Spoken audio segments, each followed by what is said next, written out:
माशाल्लाह दोस्तों, अमरूद देख लीजिए, ज़बरदस्त जनाब, ज़बरदस्त। नीचे भी यही चीज़ है। ऐसा होगा तो लोग कहते हैं कि मानसून में जो है ना कीड़ा होता है अमरूद में। पता लगता है ना। अच्छा लगता कारोबारी है। बात है। अच्छा जी, कैसे आम दोस्तों को भी बताया कि जी कि एक अमरूद अगर वो ख़रीद रहे ताकि उनके पैसे ज़ाया ना हो तो कैसे? कीड़े वाले अमरूद के ऊपर सुई का निशान होएगा पूरे दाने पे और नरम होएगा वो। अच्छा, वो अंदर से नरम होगा। ऊपर से नरम होएगा, पता लग जाएगा इसमें और इसमें फ़र्क आपको पता अच्छा, लगेगा। ठीक ठीक ठीक ठीक ठीक। वैसे इसमें है कोई दाना वगैरह? नहीं, इसमें नहीं है। उसमें मतलब सुराख सा होगा? सुराख नहीं है, ये देखो उसमें। अच्छा जी, ये तो आम निशानी है। अच्छा ये जी, आम ठीक। निशानी है, जिधर से अच्छा, भी खरीदो और इसका देख के वज़न कितना है जी? वजन इसका है 10 किलो। 10 किलो है। और इसका रेट क्या है जी? इसका रेट है 1300 रुपये। 1300 रुपया। अच्छा जी, एक दाना काट सकते हैं? हम हाँ? खिलाएगा ना आपको। नहीं खिलाओ नहीं, बस सिर्फ काटो, दिखाए लोगों को कि यार कीड़े वाला है या नहीं। वैसे कीड़े का पता लग जाता है। ये देखो, चलो जी। ये इसका ख़राब दाना है। हाँ, ये ख़राब दाना है बिल्कुल। अब इसका काम देखो आप। हाँ हाँ हाँ बिल्कुल, ये देख लीजिए भाइयों।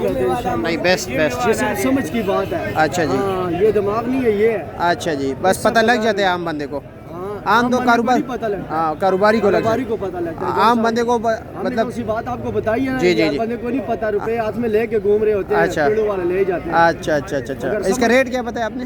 1300 रुपये। 1300 रुपया जी। अच्छा जी, ठीक है, तकरीबन शुक्रिया 12 किलो अमरूद है आपका। इसमें। अच्छा जी।